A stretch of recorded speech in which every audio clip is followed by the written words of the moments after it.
the vision. Right, because even in the dating phase, I need to know where we're gonna go, right? And so if I keep on dating you, that means I agree with your vision. Mm, So that's that good. means if there's something wrong with me or something that doesn't bring an asset or isn't valuable to your mission, either I can modify it or I can step away and let somebody else that's better do that. Okay, that's what's up. Who you got going next? Lost. Thank you. Home Dad, you asked, what does change look like Yes, sir. In a relationship. in a relationship? I think an attitude of gratitude, man, is the baseline for any relationship, because that's the fuel that keeps the relationship going. You know, anybody can agree on where y'all going, but if you're not happy or glad to be there, you know what I'm saying, you're not happy to pitch in or something like that, or you just glad to be, you know, where you need to be and moving forward, then I don't need that type of energy, man. You know what I'm saying? It's one of those situations where sometimes people can just be along for the ride, but if you're there and you're excited and you want to pitch in and you got ideas, to me that sends the relationship in a direction that gives it a little bit more fuel to move forward. So I think gratitude should be the baseline for any relationship. And we're gonna go with Dwayne. Appreciate that, Lost. You know what? I will say I'll agree with y'all. Now, along with gratitude, I think that attitude plays a huge piece of that too. Because just like change, attitude and change can be for the positive and for the negative. So, just like what y'all said, as for changing is good if you're changing for the overall benefit of the overall relationship, not just for selfish desires. Leave it at that. Come on, Ash. Short and simple, snake skin. A snake gotta shed the skin. Like for me, okay, I'm gonna try to keep this short and simple. Like when you're changing, you grow. And what snakes do? They grow. They go out and try to see what's going on in their habitat. They got to make their pathways back home to make sure it's secure for them, not only when they're hunting, but also when they're coming back to their eggs, trying to protect their eggs, make sure predators ain't trying to snag them. So I'm going to say snakeskin because you got to shed. Come on, prototype. Come on, get in here. I like this question. Let's get it. Welcome up. I have so many examples of change. There's been so many different changes that's been made in my life and Let's through get whatever, man. What does change look like?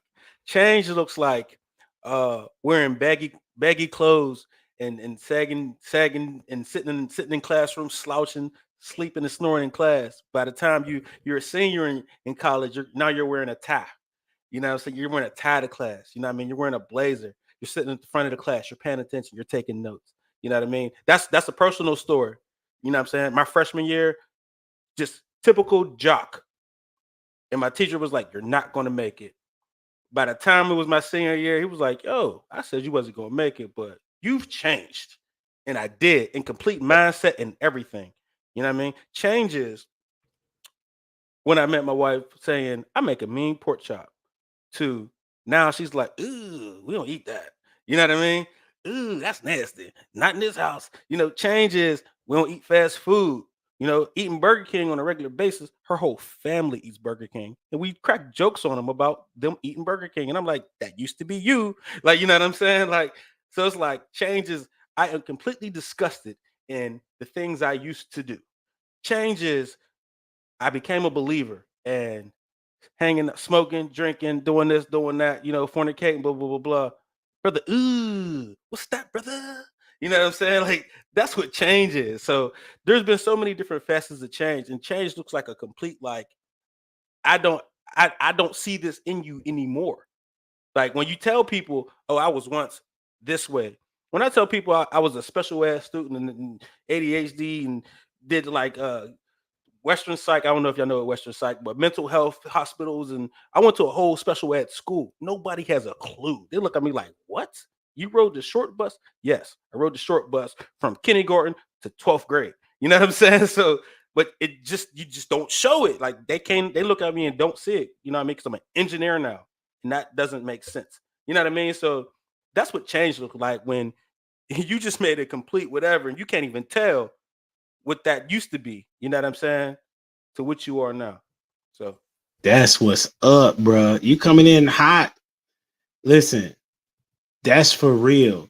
Going from, from the, I guess, from the bottom to the top, if you will, you can look at it like that, right? You're talking about changing from as a Christian. Like when you hit that point, I think I distinctly remember, and Ash can too. When I was working as her boss, oh, bruh, you couldn't recognize Christ at all on me. You know what I'm saying? Like it was bad.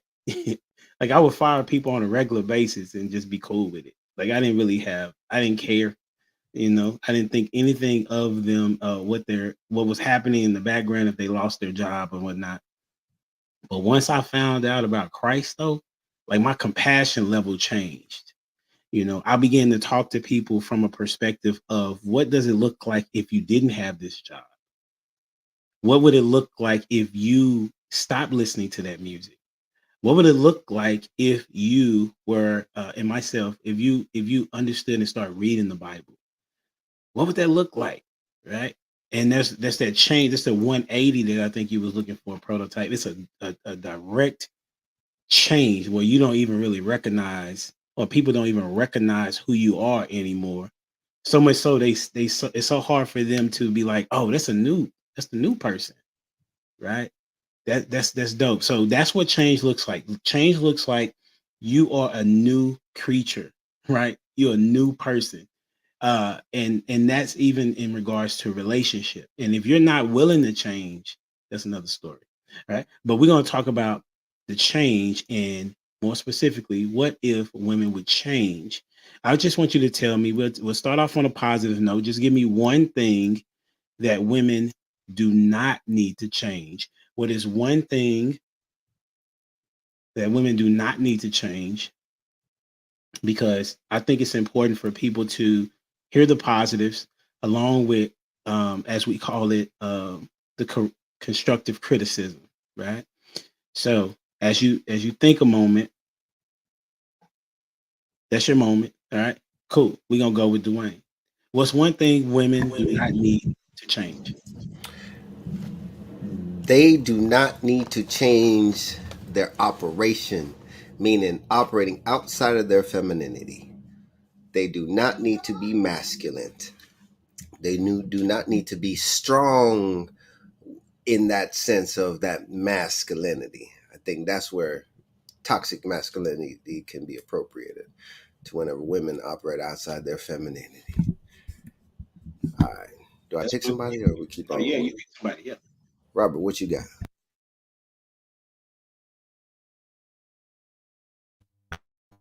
The issue to yeah, I was about to start. Fast on the mute button.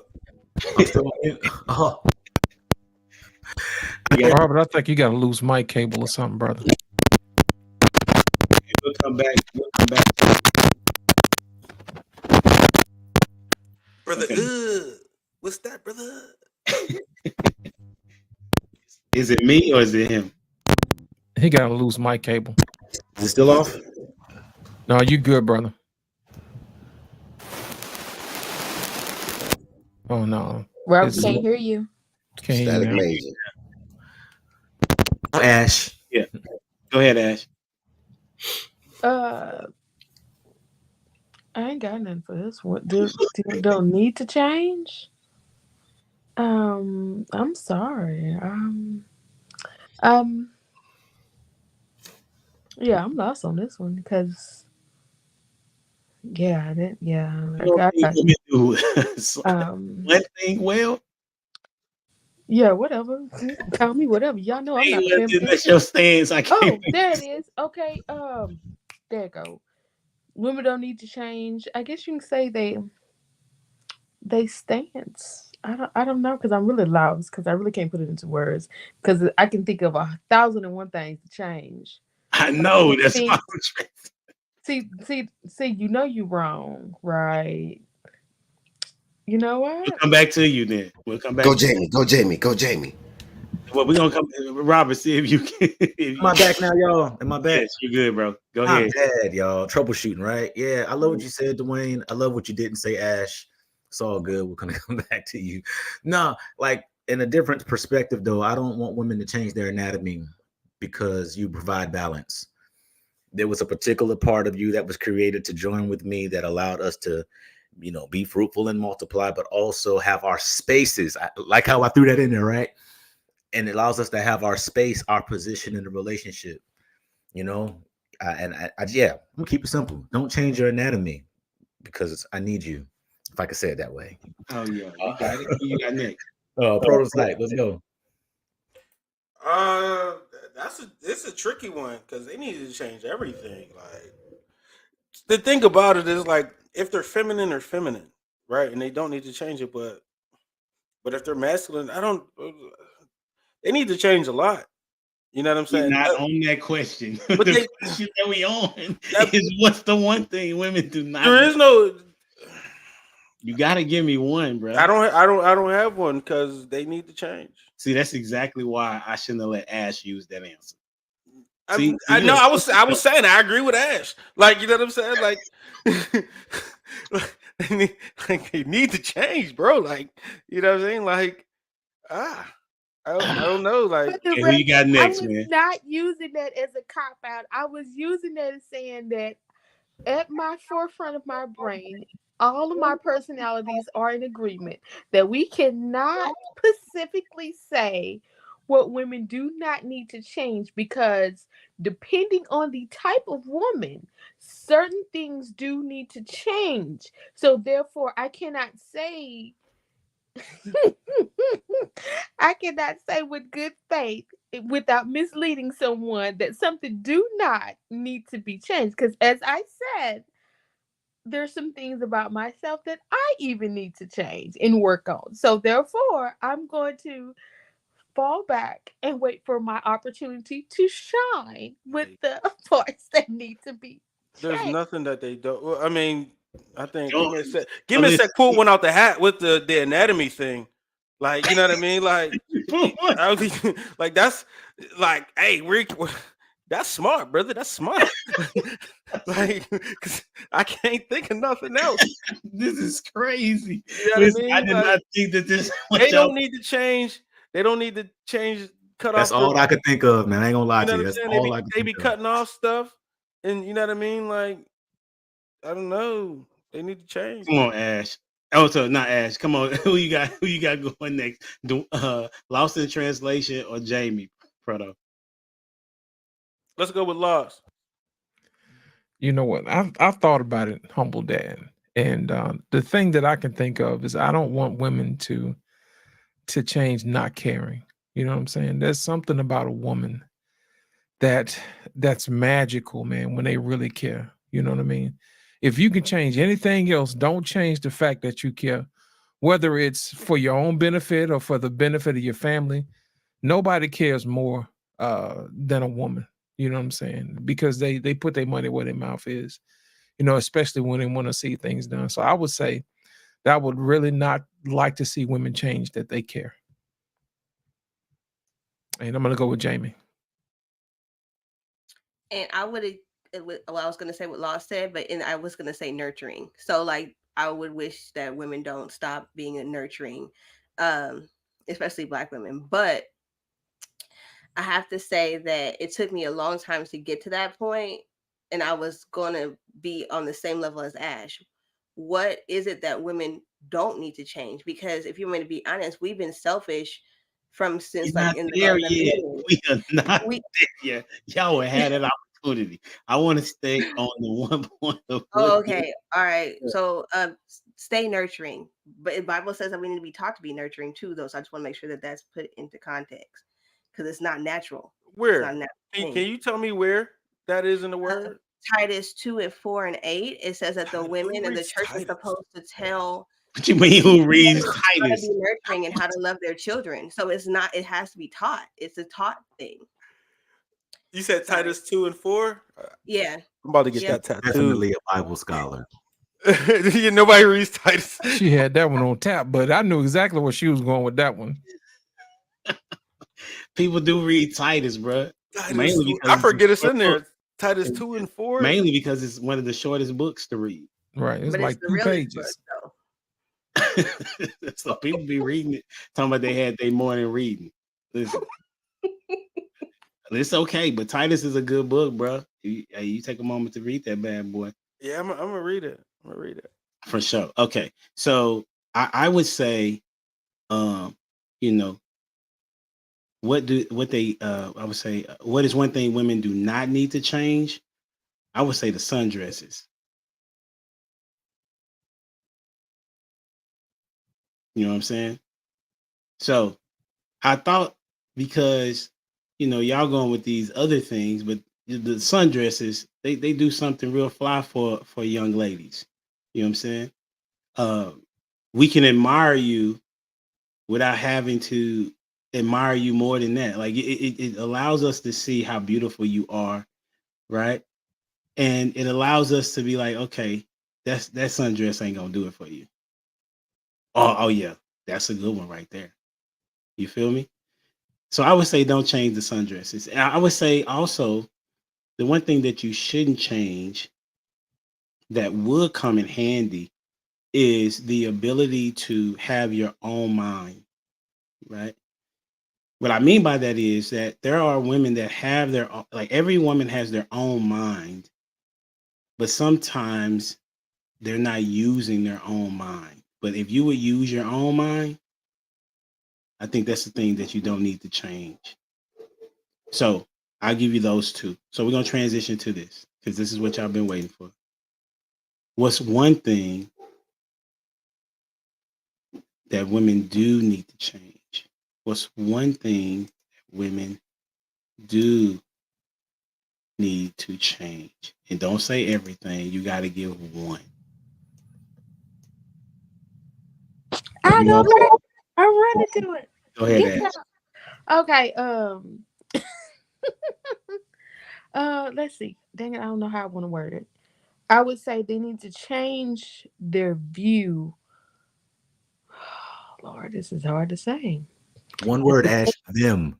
They need to change them. Yeah, hey, I just said it a while ago by Them. being very nice. It's a I complete said it sentence. nicely. I would say they need to change how they view the view on what they are in the world, meaning that they're more than just their bodies. They're more than just makeup and weave. Like you're more than that.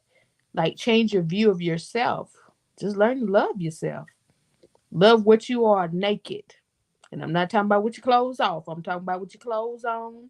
No makeup, no hair done, no eyebrows, no lashes. Like, what do you look like? The basic you. Are you satisfied with that? Can you walk outside and go to the grocery store with just that? Dwayne, that's why you're mute. That's why you're mute. And yes, I can. But no, that would be my one thing that women definitely need to change is how you view yourself and how you love on yourself. Like your view of yourself is really what's out there, because if somebody can see you naked, they can only imagine what you would do when you go out with them. Like the enhancement would just be to enhance. It's not like you're putting on a mask just to go outside. It's like, dang, you really find your own self beautiful because you don't have to hide. You're not hiding anything. You're showing the blemishes, the bumps, or whatever, because everybody breaks out a little now and then, especially me because I don't stay away from tomatoes and chocolate. So, it just rest in your own beauty without the extra. And I'm going with Dwayne the mute monster since he over there shaking his head talking about no. Ash. Man, all right. What is one thing women do need to change? That fairy tale mindset. Oh my goodness. They talk about snowflakes. I believe that fairy tale Disney happy ending mindset is toxic as all get out, because it sets up unrealistic expectations. Because the first moment things do not go as planned to that fairy tale, then guess what? They're like, hey, I'm out. So due to that fragile lack of intentionality in the sense of like commitment, man, hey, that's one thing I would say, because the world did a great job grooming them. Prototype, what you got? I would say women need to change their selfish mentalities. Um, I feel like men have a bigger vision for community, and women lack that vision to be a part of community. They only want what's for them. You know, men can use a woman in a certain way that benefits whatever, um, but they just lack the vision of overall um, productivity or moving forward in the Black women particularly. You know what I'm saying? Because I feel like other cultures have more of a grip on why they're doing certain things, or maybe they don't. I don't know, but I know Black women definitely don't have a sense of a way to move forward. What's important for the community, and it involves the nuclear family. You know what I'm saying? So um, they need to change that, right? Like, I wish we could all come together and be one in mindset, and this is what we need to do for the the community. And I think Black men are on that, but women are definitely not on. Not all Black men. The Black men that are on that, I wish there was enough women for the Black men that are on that to make a difference. So I see you. Who you got? let's go with. Give me a sec. Man, I want to have a Sunday where I can reteach the ladies' ideology on he that findeth the wife findeth a good thing and obtain God's favor. Because they genuinely think that their favor, like they are the replication of favor in my life. When favor was already in my life, you just released and unlocked some time for me not to be as distracted so that I can enjoy the favor that's around me. But somewhere along the lines, they listen to Michael Todd and they listen to, I'm throwing out a guy just as an example who talked about them being favored because he's preaching more inspiration instead of impartation. And so now we have guys like those guys that exegetically pull out of the text in a way that doesn't allow you to live in the realm of accountability that you should. So you have a false sense of presence, you have a false sense of accountability, and now you have a false definition of what you really bring in terms of value into a relationship or into a marriage. And it's almost like because you think that you're here, your presence is your job, when your presence is just access to you being able to do your job. Us being together, I just gave you a key card to the relationship. That's not your hall pass to just be yourself throughout the entirety of the relationship. Which goes back to the initial question, what does change look like? Because I think I said it in the chat, we come in self-interested, but then we become us interested. And somewhere along the lines, you thought when you came in a relationship because your favor, because you misheard the person that was preaching talk about it, you've now said, I don't have to do nothing but show up. And showing up is not enough in 2024. Bills cost, mortgage costs, rent costs. And even if I don't need you to pay for it, I do need you to have a certain level of support and appreciation for what it is that we do so that I don't get distracted from the favor you thought you was when you showed up. You got to get better than favor at some point. And I think that goes back to the accountability in terms of being in a relationship. We lost Prototype, you said it before, false sense of accountability. Us as men, we were born into the world with responsibility and accountability. And I believe women, they choose it if they so desire. I'm not saying they're not accountable. I'm saying there's just a small population that decide to choose to be accountable. And accountability looks like not blaming your past for where you are now. It's identifying that there's an origin, a pathology to where you've gotten to, but it has everything to do with making different decisions, because I believe you come out looking like your family, but you die looking like your choices. And so there's a whole bunch of things that go with that. But I really, if I could, just to sum it up, I would reteach what he that findeth the wife findeth the good thing and obtain favor looks like. That's a good word. That's a very good word. Sure. Because we talked about last week, please correct me who said it. It may have been Lost, where we talked about that women don't know what being a wife is, but they want a marriage. I think that was Lost. Who you got going next? Robert, who you got? Lost, did you talk on this already? Not yet. Go ahead, brother. Hit him. Home Dad, just to touch on that, I think that one of the things that women need to change is they need to learn how to be scholars, man, of their families.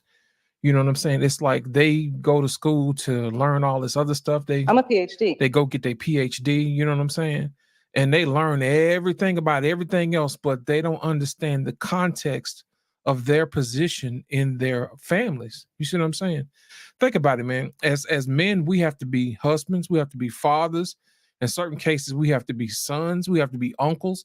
You know, we have to be providers. We have to balance all of this stuff. And I think sometimes women like to shed some of their responsibilities. Like they would rather be a mother than a wife. You see what I'm saying? And I think sometimes as men, we need to make sure that we prioritize women who want to be wives first. You see what I'm saying? Because the women who want to be wives first are the ones who are willing to roll up their sleeves. And I think that's one of the things that women need to get back to is rolling up their sleeves. Man, Humble Dad, I come from an era where women actually were actual helpmates. You see what I'm saying? They weren't afraid to stick their hands in the dirt to get things done. You see what I'm saying? They actually talked to their children. They encouraged their children. They encouraged their husbands. You know, they were good and kind to people in the neighborhood, no matter where you saw them. They were graceful. You see what I'm saying? And I think one of the things that we have lost in that is the ability for women to be graceful and understand their position and role in the community and also in the family. So my thing is this, one of the things that women really need to change is they need to become scholars of their own homes. And I'm going to go with Dwayne. Did we switch it up while I was gone? Let me see. No, yeah, I already went on this one. Who else we have left? Jamie? I didn't go, but you took mine's lost. Like I was gonna say that women need to stop thinking that because they have an education that puts them on the same level as being of a man, and that they need to realize that they still need a man. So that's just my answer, is that your education doesn't equal you being on the same level as a man. It will never do that. And I think when we get education, we get beside ourselves and we think that we can be you or do what you do, and that's not true. So that's my only thing. But Lost, you took it and then you made it a whole sermon. And so Who made it a sermon? You know, I got a little Baptist in me sometimes, man. So I apologize. Can I interject slightly? Absolutely. Yeah. I just read Titus 2, right? The whole chapter. Good. Isn't that beautiful? The whole thing. the whole thing. In common sense is not common, man. Like you have to teach everything to everybody. And I think we expect people to automatically know things. This is why people don't know. And it just blew my head up. Like, dang, we're expecting people to have common sense. We're expecting people to, we expect women to not act, you know, like a prostitute or whatever, you know what I mean? But they listen to the music. I mean, they're teaching them how to be. Everybody's being taught. It's not just, you gotta teach. It's like even the AI, you have to teach the AI how to be AI, right? You have to train it. Everything needs trained. And if we all understood that and knew that about our partners, our kids, our people, you understand what I'm saying? We would all be much better or we all be more accountable in understanding the actual role we have as people to one another. You know what I mean? Instead of just expecting or leaving, let be, we have to mature, we have to nurture things, and we have to groom things, and we have to put things in the right perspective so it could be the way it's supposed to be. And if you don't, it's going to be wild. So when people don't interject, when people say, "Oh, that ain't me," when people say that ain't my business, then you're letting it be wild, and then you're getting mad at the wildness because it's not what you think it should be. But nobody's teaching nothing. Nobody wants to teach. Man, that's crazy, man. Listen, when you say nobody, just know that there are many people that are teaching, right? That's if you think about it, that's what Kevin Samuels was doing. There was a lady on TED Talk that was talking about the red pill movement before Kevin Samuels got to it. What has happened is that the media at large, as well as certain churches, I won't say all of them, but certain churches are not teaching what it's like to be a wife, what it's like to be a husband. But I would say it's more important to learn how to be a wife, because dudes already know that we got to take care of this woman and these kids. You know what I'm saying? That's kind of like they know that.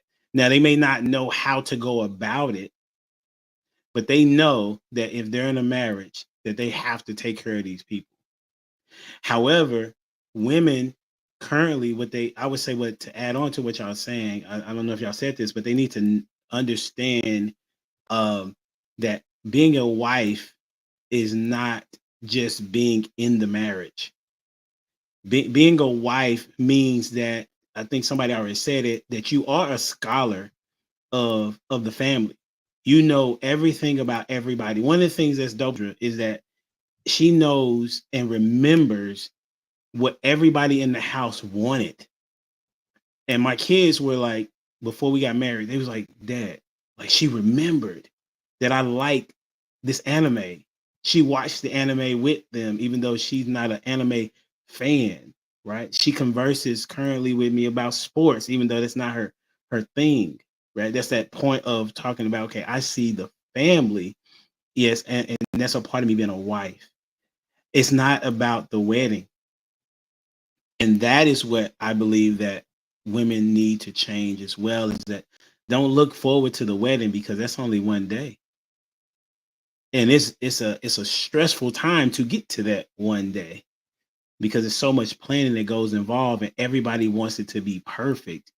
When there is no perfect wedding, there's no perfect union. You know what I'm saying? Other than Jesus, and even, it's only Jesus, because the church is definitely not that, right? So I'm with you on that prototype. I'm glad you went to go read Titus 2. That's dope. Shout out to Jamie, you know what I'm saying, for even putting it on the stage.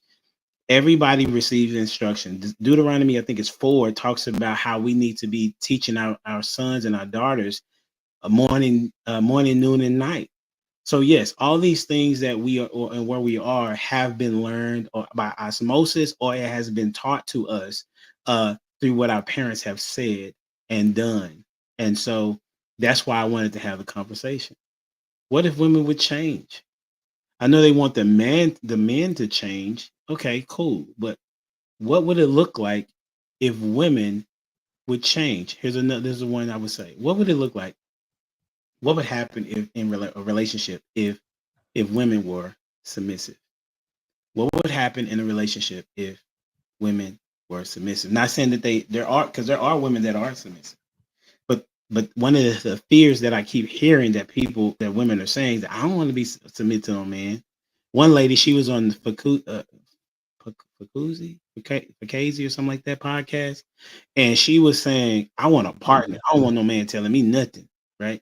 We're gonna talk about it together, and we're gonna do it together. And however, she wants a masculine dude. You can't have both. Go ahead, Carter. Yeah, shout out to Loss. He already know what I'm about to say. Women suffer from this cognitive dissonance. You know what I'm saying? Where they say one thing, but they really mean another. I think every woman's submissive. You know what I'm saying? I say it all the time. Yeah, y'all probably heard me say that. Every woman's submissive to the right man, to the right situation, or whatever. If she's not submissive to you, then you're just not that guy. So it's not a what if a woman's submissive in a relationship. I think every woman is submissive. You just got to be the guy, right? And this is what I mean by the guy. You got to read Titus 2. You got to teach. You have to teach. You know what I'm saying? And not a lot of men want to do the work in what being a man or being a husband is. And it's to teach, to train, to mold. You know what I mean? It's to take dominion over all of that. And I think we just want these women to be, oh, you're just a woman. You're supposed to come into the role like my mama. You know what I'm saying? You're supposed to come into the role like the women that I've seen.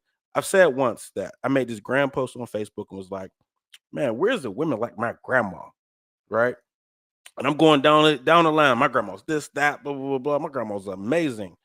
And then my aunt chimed in like, hey, it's great that you have this love for your grandmother, but you got to understand this. When you met grandma, she was grandma. She wasn't always grandma, and that took time for her to become that. I still didn't understand what she was talking about. I'm like, yeah, whatever. I don't see women out here like my grandma. You know what I'm saying? So, but the women have to be taught. And I think that a lot of women want to be led. They all want to be led. You know what I mean? Like they want to. And then when they see you're weak, or they see you're a sucker for real, they be like, nah, I can't follow that. But men do not want to step into the role of teaching their women how to be their wives, teaching their women how to be their kids' mother, and that's what you have to do. You know what I'm saying? Unless you marry somebody like older or something, and she's been through a whole lot, but you only like her because another man taught her it. You know what I'm saying? You only like the features in a woman that another man taught her. So either you're going to teach her that, or you're going to wait for somebody else to do the work for you. Somebody got to do the work. And if the work never gets done, she will never grow. So, Ooh, who you got going next? Can I just say he ain't Go ahead, lying? Ash. Can I just say he ain't lying? Because my ex recently tried to come back over here, and he struck me off guard when he said, I think I want you now. I want you back now because you're seasoned. I looked, I said, you want what? Seasoned. So after I done went through all this trial and tribulation, now you want to come back home. Nah, door closed. I ain't finna do it. I ain't finna do it. Nope. I ain't got no knot on my head. I can't forget. I ain't forgiving and I ain't forgetting. You was a learning stone, and we shall not rotate that stone in any way. We're gonna leave it buried. But what he's saying is correct, because like I said, all my relationships ain't bad. Some of them I left, mostly all of them I left. But but what Women he's saying always is true. leave the relationship. What, huh? It's rare that man breaks up with a woman. Like I said, I left. What I say, 99.9% of the time I'm wrong. In that time, I ain't lying. I'm right. I left. I walked away. That's what I did. I said, what did Prototype just say? I don't like where this sucker is going. I ain't got to put up with this. I'm leaving. But what he's saying is correct, because this way my ex looked at me, and the look on his face was like, you done been through it. You know what to do now. You ready to become a wife. I'm like, not to you, homeboy, not today. But I do agree with Prototype. I guess this will be another rare occasions that I agree with that thing over there. I mean, Prototype over there. But he right to, and he right about being submissive, because it takes the right kind of dude. Because there's certain way you want. Like he was saying, how his grandmother was the role model for the woman that he wanted around and stuff. That's the way we all look, because there's somebody male, a male role model, grandfather, daddy, somebody, uncle, that did something in the way that we like, and we kind of look for those characteristics to be submissive to. And I ain't gonna lie, I do, because to me, my grandfather was, and my dad, they do pretty much the same similar things. And when I look at it, it's like, yeah, hustle, whether it's fixing this, doing this, and they're also helpful. They're going outside their way to make sure you're good. Like if I'm stranded, hey, I gotta make a phone call. Hey, come get me, this car messing up, or whatever the case may be. That's what you look for, that safety, that security. That's what we all look for. But at the same time, a woman won't submit if they don't feel that. Like I tell anybody, I've been in love, done felt it before. And it's not like I'm chasing that particular love because it's from that man, because I know that goes with that man. Everybody don't love like that. But at the same time, every man has a way of making you feel like, okay, I can rest, I can submit. I hate the word, but I can rest in my femininity. Y'all know I don't get with that, because if you're a feminine woman, you're a feminine woman. You just gonna be what she is. But at the same time, I do understand what Prototype's saying, though. It's that man making you feel that way, that you can rest at ease to know that, hey, you're the front runner. You got it. I can fall back and nurture everything else around and make sure we go ahead and move astray. Lost in translation, because he look like he building up over there. I don't think women should rest in their femininity. I think they should work in their femininity. You know what I'm saying? Because think about it. Men don't rest in their masculinity. They work in their masculinity. Let me explain something to you, man. The question is, what would happen in a relationship if women were submissive? They would actually build more trust in their man. I'm going to tell you what I mean by that. Women inherently are a fearful creature. because it takes a lot for them to get whatever it is they have to get. Either it's usually by hook or crook or by some other guy, or it took them whatever, how long it took them to get whatever they have to get. So they're going to be fearful about losing whatever it is that they have. But my thing is this: if you were more submissive to your man and allowed him to fail and get back up, you would actually build more trust in the relationship, because the more times you see your man get down and get back up, that would actually create a more stable relationship, because you know he's not going to stay down. So my thing is this: in order for women to get over fear, they would have to continue to see their man conquer over and over and over again. You know what I'm saying? And the killing part about it is the people who go to church the most are usually the ones who have the least amount of faith. In my mind, that it's hard for me to reconcile that. You know, it's always a situation where women are always fearful. Or what if this happens? Or I can get a new guy. You know what I'm saying? And trade guys out or whatever for safety and security. That's not going to work. The reason why relationships work is because couples actually see each other fail and they're there for each other. That's the whole purpose. My grandfather told me a long time ago, this is like shortly after my daddy passed away, and we had the conversation. He was like, why do you think people get married? And I said, because they're in love. He was like, no, that's not it. He said, the reason why people get married is to have somebody there with you during the tough times, because they will be there. You see what I'm saying? Anybody can be there when the sun is shining. Everybody's having a good time. But who's going to whisper to you and say, get up? Who's going to pull you up when the other person is down? You see what I'm saying? Those are the things that we need to work on. Don't shy away from failure. Learn from your mistakes. Learn from your failures. That's the only way you're gonna get better. You know, I've never seen anybody grow from not going through any type of struggle. I've never seen it. Nobody has ever gotten better by having smooth seas. I think it was a quote that says, no sailor has ever been skilled by smooth seas. You see what I'm saying? You don't learn anything by having a smooth path. You know what I'm saying? Or no rough seas. The most skilled sailors are always the ones who know how to navigate the rough seas. And I think that's one of the things that women need to change. If they're more submissive, they will go through more things and it would actually build more faith. I'm going to go with Robert, man. Try your luck, Robert. I can't follow that, man. I can't follow that. I'm sure you'll try though. Let's get it. What you got? So, you know, I guess the question was, what if women were more submissive? I guess what I hear when you ask that question is, you know, what if they actually had a prayer life? What if they had, what if they didn't come to every relation out of their survival and their trauma? What if they came to the relationship without, you know, blaming their past or other men or other, you know, their fathers and stuff like that? And I'm not saying that those things don't happen, because they do. And I'm empathetic to it. You know, there's elements of trauma that everybody goes through, but I think at some point, you know, when you're mature enough or you're accountable enough to deal with it, it leaves you in spaces where you're not as guarded. So that element of submissiveness to the right man is used properly.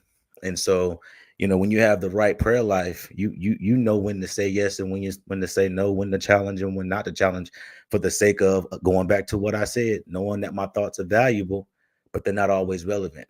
And so relationship, you know, and prayer tells you how to handle things. It tells you how to have a soft tongue to turn away wrath. It tells you how to trust, you know, the person that you're with, as Lost Translation said, you know, to get it right and wrong. Just be with me during the process. And then just kind of support what that looks like. And so when you're saying, hey, what would really happen in a relationship if women were submissive, we would now be able to unlock that thing called favor, because you've omitted my distractions. You provided the peace in the home that allows me to think clearly. You've provided purpose for why it is that I do what I do. I said earlier that, you know, I get to do this. I want to do this. I'm called to do this, but I can't have you distracting me from what I'm called to do. So part of your submissiveness is trusting the process. I told my old lady before, I didn't ask you to marry me because I was looking to appease you. I asked you to marry me so that you could trust the process that I was putting before you. I was trying to give you an expected end. I was trying to let you know what this is going to look like. I was trying to provide vision and clarity and strategy. When we first got together, she was trying to get me to propose to her early on in the relationship. And I told her, you can't take a 2-month relationship and act like we've been together for a year because we're happy. You haven't trusted the process. So submissiveness allows you to understand that I have vision for this, I have strategy for this, and that you're able to trust what that looks like. And then you move to the beat of our drum, not the beat of your own agenda. That's what I got. Dwayne, what you got, man? Who you going with? You got Dwayne? Go ahead. Yeah. Ashley, I like what you said. But then Loss came in and he was like, nope, give me that. No rest. You get no rest.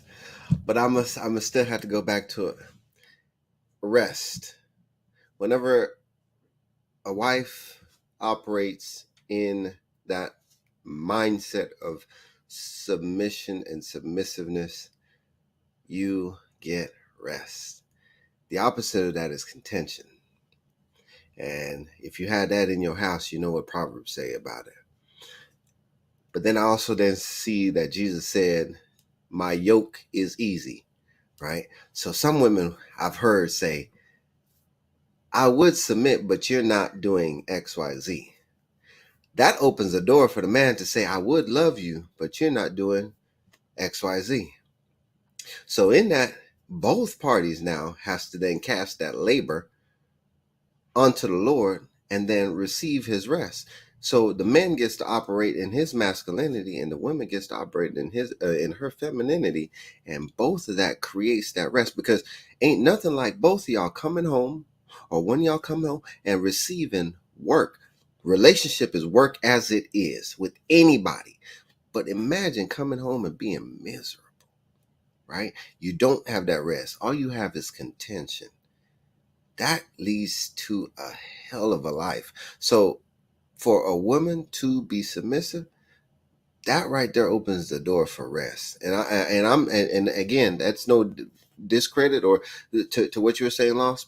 It is work, but there is work that does not have to be that much more difficult. I'll use what Lost says. Let me give you an example. If you have a manager, right, that is a pain in the ass, it's no longer about the work. Now it's about the person. The work is what it is. But then if you have a manager that makes that work that much more difficult, your life is going to be much more miserable.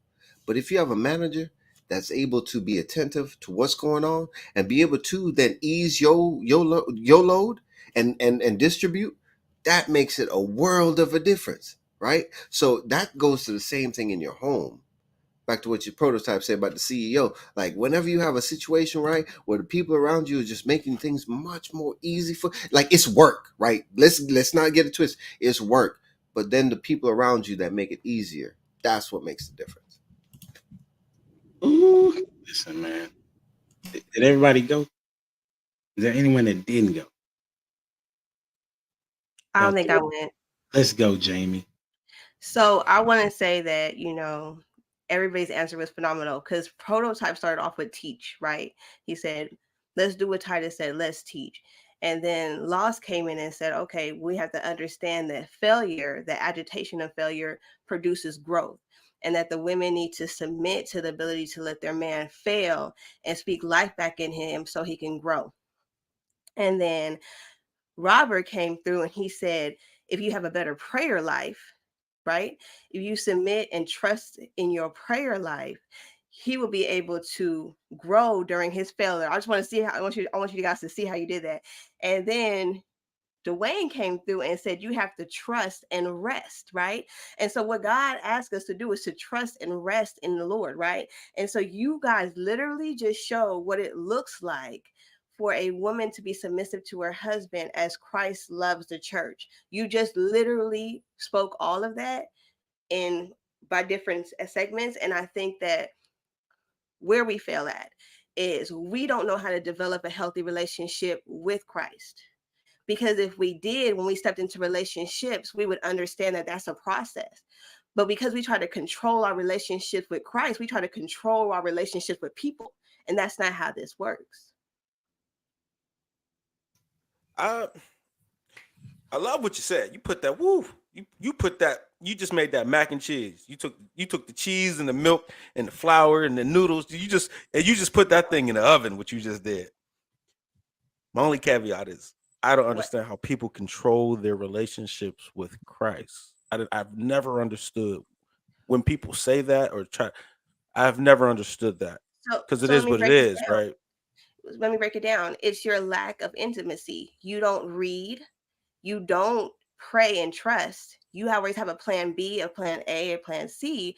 So you're always being your own God. And then you don't know the will of your life like Christ has for you. You've developed what you think your will is. You haven't really submitted yourself in prayer and asked him, is this what you want me to do? So we come in and we say, hey, God, you said that if I want the desire, you will give me the desires of my heart if I choose to follow you. But that's not the case. He said, you have to know my mind, my will for you. And so that's how I say we try to control it. We think that God is a magic genie. We just go to prayer, and when he don't deliver, we get upset and say, God didn't deliver what he said he would do for me. That's not what he said. He didn't say that. That's what you wanted. You never asked him. You're So spot on. You're spot on. Go ahead, prototype. Do your thing. I don't think she. I understand.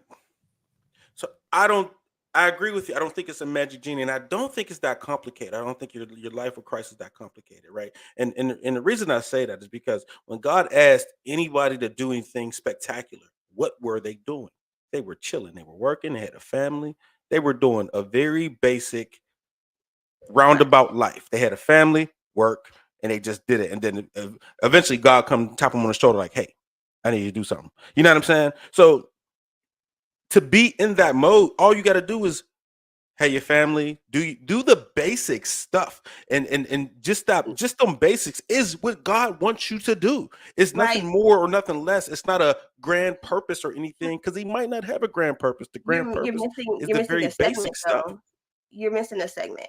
Even though they were doing nothing when he called them, he still called them away from their people, and he took them away for a minute. You have to think about that. Everybody had a consecration process, so you have to have time with the Lord. When he met Paul or Saul on Damascus, and he blinded him 3 days, but he went away for 3 years to get the word, and the mind changed. When he took the Israelites out of Egypt, he made them wander for 40 years because they could not get Egypt out of their mind. You have to be able to have a Well, renewed mind in Christ. he didn't. He made them wander. You said it, but it's if they would have got it sooner, then they would have entered. It wouldn't have been 40 years. They would have entered a lot quicker. But it was their own. It was their own whatever that kept them. Unsubmissiveness. That's the whole Right. point of what she's saying, though, right, But Proto? it's That you're trying to control your relationship with God, because you said it's that easy. If you do what he says, then you good. But the thing about us as people, Israelites or Gentiles or whatever, whoever it is, right? Just kind of like you talk about the CEO position. The CEO position, my rules are what goes. But if the subordinate decides, oh no, I don't like what it is that you're doing, get out of here. I'm either going to go or I'm going to make it very challenging to be here so that you make me exit. That's them trying to control the relationship between you and them, right? So that's why it's important to teach, right? If you're teaching people what it looks like to follow Christ, you're telling them, one is that you got to read your Bible, but you're also showing them. But it's up to them to decide if that's what they're going to do, because that means that they're deciding on building their relationship with Christ. Because Christ does not say you got to be in a relationship with me. He gives us a free will to do that. And so what relationship looks like if I'm trying to say, if I'm controlling it in that manner, is that, okay, do I get up and read my Bible? Do I begin to study the Bible? Then when I'm in the Bible, am I asking for clarification in the scripture? Am I then going and recite, and then am I using the words in which I study? Am I going to apply that to individuals that I come in contact with? Am I teaching my children? Am I loving my wife in that regard? Am I doing what the Bible says that it says for me to do? Or do I decide to do what I feel like would be right in this moment? There are certain people out there that believe that, and I was, what show was I watching? It was a podcast that I was watching. I can't remember, but it was saying that, do you believe, it was Just Wit and Kevin on Stage. They had an interview today or sometime, and they was talking about, is it challenging to not have sex after you've had it and now you're trying to pursue Christ, right? And so, you know, and he's saying, you know, that there are people currently believing that having sex is not a sin. Okay, there are people that believe that, and they're Christians. They call themselves Christian. They saying that sex outside of marriage is not a sin. So that would be them saying, this is how I want our relationship to be, God. They're deciding based upon their own ideology how they're going to live for Christ. So that's what that means. Does that help? You may still disagree, but that's the No, I'm not disagreeing. I mean, I see your point. for sure. Anybody He's got a fever. He's got a fever. You gotta have more faith in me. I got faith in you all the time. Bro. You still may disagree. He's got a But fever. I don't want to discredit. You heard that point. I don't want to discredit how Jamie made that mac and cheese, though. You know what I mean? Oh, to, yeah, to, for sure. to teach, to do the work Yeah. is basically what Law said, right? Do the work, to pray. You know what I'm saying? And then have trust in that it's going to happen. So, yo, if that's not the answer, that's it right there. Yeah, for sure. Humble I think Robert has something. Then we can come to you, Lost, and then if Dwayne has, Oh, yeah. I was just gonna say I loved your perspective, you know, about, you know, trying to control that prayer life, because, you know, we focus on the shout and the dance of the scripture. You know, you're the head and not the tail, you're above and not beneath, you're the lender, not the borrower, right? But there's a process for all of that. And I think that we omit the process. And I always like to encourage people all the time that the biggest enemy to your increase is lack of patience. Anytime you're impatient, you're bound to suffer in the areas of your increase. And so control, right? And it goes back to what I was even saying regarding my relationship, an element of control. And one of the things she said is, you know, I feel like I need to control our now because of what I've seen before now. You know what I mean? And so you're letting your past kind of cover or lead your future. You know what I mean? Instead of kind of figuring out what that looks like. And so I just love that so much, because I don't think we realize how much a lack of prayer life causes us to control our future life. You know what I mean? And then we give God, and watch what I'm saying now. Don't misquote me, Prototype, because you're gonna come out here and try to get me. But we give God too much credit, because this is the key. God doesn't cause everything, but he uses everything. And so he uses our good choices and our bad choices. We have free will. And so we're talking about, you know, if I do this, if, you know, stupid stuff, let me just say it like that. Stupid stuff, like when we say when praises go up, blessings come down. That ain't Bible at all. It's not even close to Bible. You know what I mean? But we've heard things on the eighth row of the church as kids growing up, and then we were dismissed to youth church, and then we've made that our ideology. And then when that doesn't happen, we try to control everything around us so that we, in a sense, become our own God to a certain degree. And then we start walking around saying things like, I made that happen, I did that, I did this. And then you wonder why everything around you is crumbling. You know, I believe when you don't have a prayer life, it's connected to you being careless. And then when you're careless, you wonder why everybody around you handles you like you're careless. You wonder why people around you don't respect your boundaries. You wonder why you've had to encounter men that only used you for your body and never put, you know, speed behind your brain. It's because you operated in a careless space. But I believe it goes back again to that lack of prayer life. And I think prayer life is the only thing that can heal the broken heart, is the only thing that allow you to, you know, to really reconcile the things that our natural mind can't.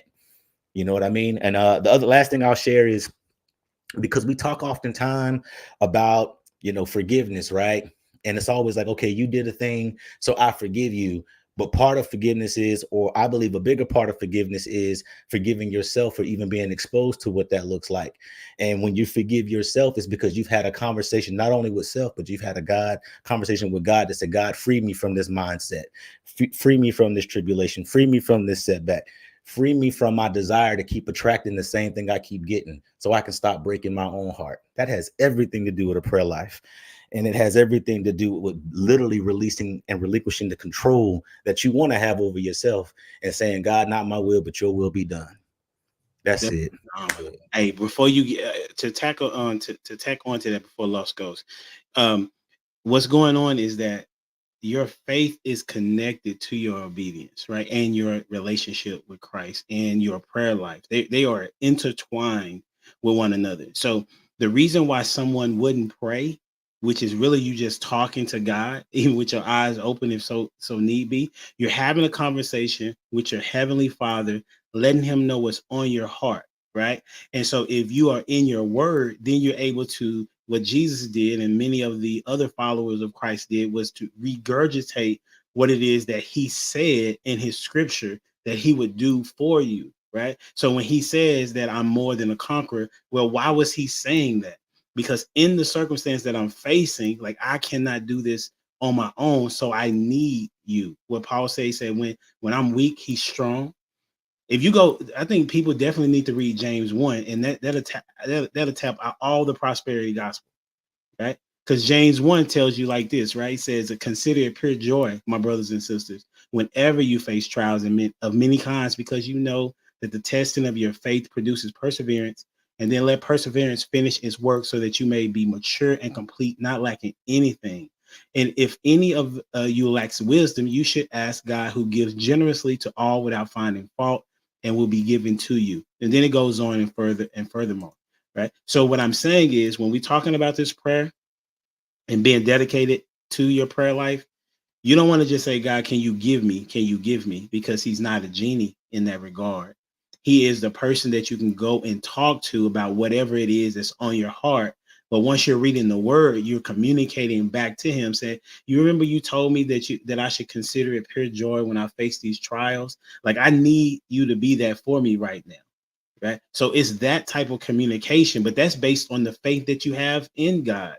No different than when you have a relationship with your friends. The reason why you confide in certain friends versus others is because of what type of faith you have in them and what they're going to reciprocate out. Give your case, and I transition to you, Loss.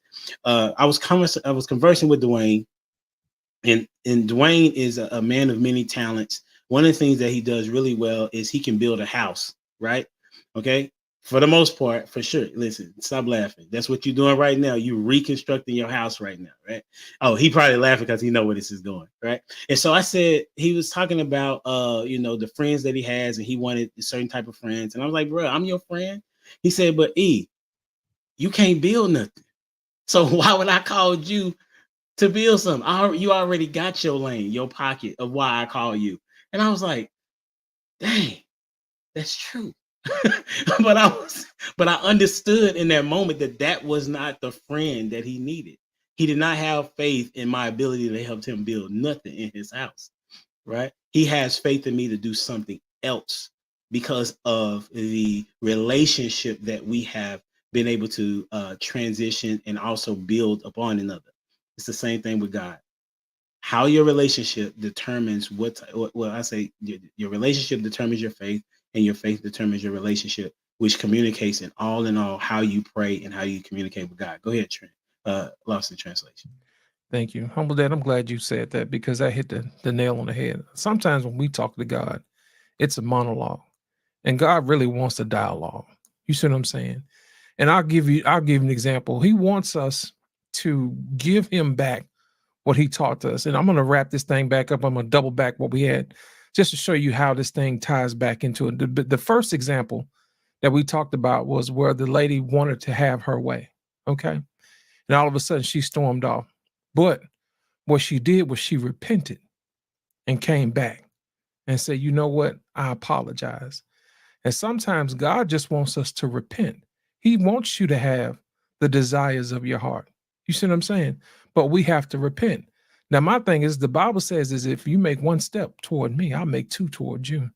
And I think that the husband understood that in that particular moment in time, because he really probably didn't need what it was. He just wanted to make sure that I saw what you did. And I appreciate that. And sometimes it don't always work out that way. But my thing is that if this is going to be the mother of my children, and I'm charged to train her to make sure that honesty is way more important than material things. Even Acts 3:6, when Peter says, silver and gold I do not have, but what I do have, I give you in the name of Jesus Christ of Nazareth. Walk. And I think sometimes in our walk, we forget to walk. We do a whole lot of talking. You see what I'm saying? Sometimes we have to make sure that we enact those things that we say we're going to do. Sometimes we have to give grace because that's what God would do. If we're supposed to be the representation of God on earth and our wife is supposed to be the church, those are the things that we have to make sure that we emulate. You see what I'm saying? The church may not always do what it's supposed to do, but you best believe God gonna do what he have to do. You see what I'm saying? He may not come when you want him, but he's gonna be there right on time. But my whole thing is this: I just want us to get to the point where we're actually doing what he says do, instead of actually just giving lip service to it.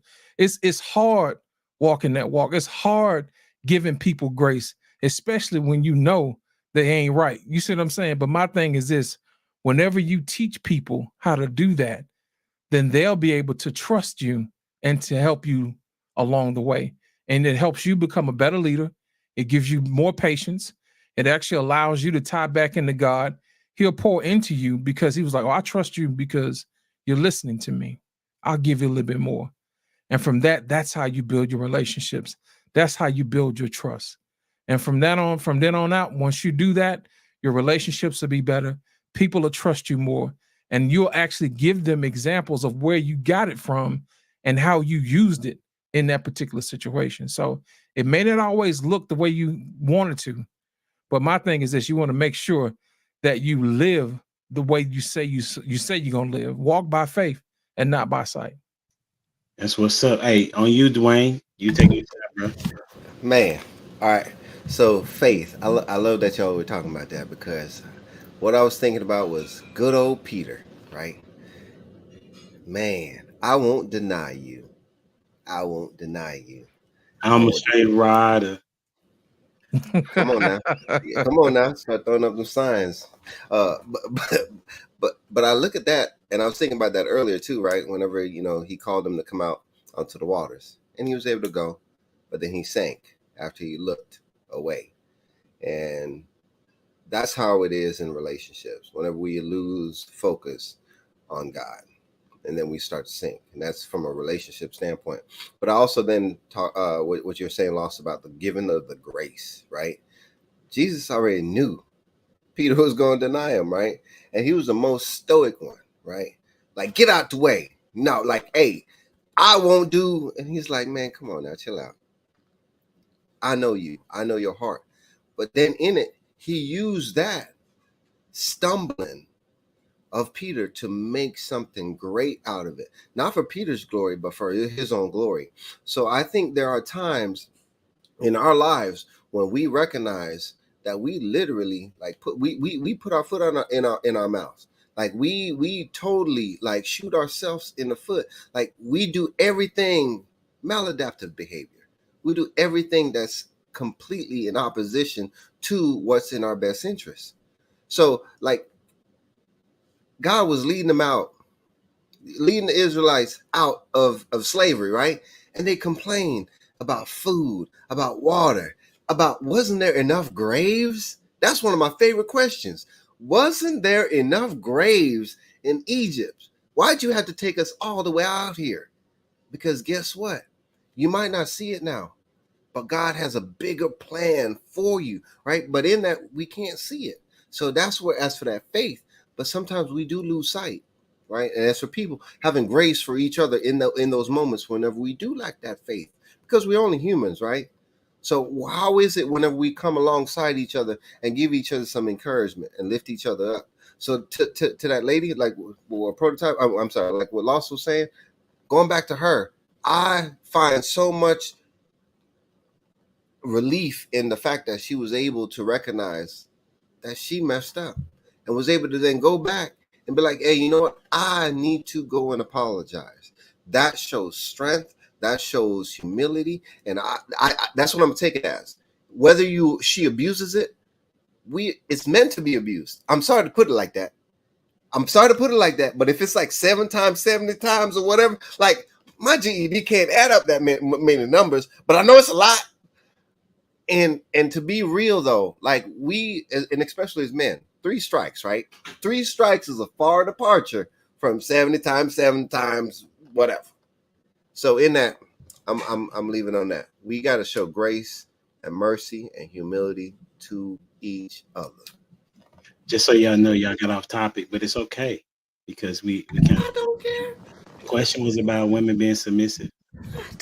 That's us. That's all of us being submissive to God. I was not submissive to the question. Sure. That's a fact. You were out of order. Out of order. Out of It makes order. sense, though. Well played. God's plan is God's plan. He wanted us to talk about God tonight. That's a fact. Come on.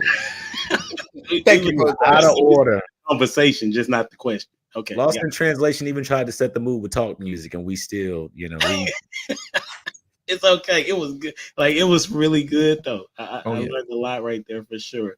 The one thing that as we get out of it, I put the where that people can follow y'all at in the chat. So hopefully they do that because I know we got time to get out of here. My kids got a STAR test and I gotta administrate some STAR tests as well. But nevertheless, the one thing that if women were submissive, they could get a lot more of what they wanted. I mean, you think about it from the biblical perspective. He says that, my yoke is easy, my burden light, cast your cares upon me. He says these things so that we will know. Oh man. Always be grieving to some degree. The one thing that I held on to is that he said he would never leave me nor forsake me. He will always comfort me. And he did that. If I did not submit myself to who I know who God is, then I couldn't have been able to manage the pain that I was going through to be able to be a good father for my kids. And Dwayne been there with me, since the day I knew Dwayne the day after my late wife passed away, and he's been rocking with me ever since then. And so he has gotten to see firsthand of how I rock with Christ. You know what I'm saying? And so as a result of it, he's also allowed me to meet y'all, right? And to be able to bring you all together to tell the people what it looks like to be different than what people think you should be. There are several people that I come in contact with that are surprised that I'm not what they thought I should be. You know what I'm saying? Similar to what Prototype was saying. So I want to say thank you to you all because y'all make this worth coming to on a regular basis. And we just gonna do what we do and make sure that everybody knows that we got the best show on the planet. You feel me? We are at 1,059. That's what I want to say. So we got 9 in the last week. Last week's show did better than the 3 previous shows that we've done. So every view counts for me, and every time y'all get on the stage, I'm ready to learn. Without anything else to be said, I appreciate y'all. Until next time, we out here. Deuces.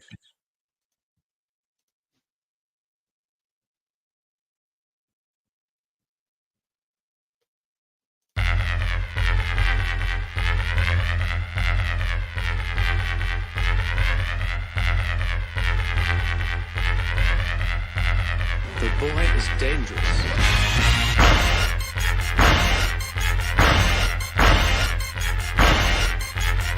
Bad feeling about this. You don't seem to understand something.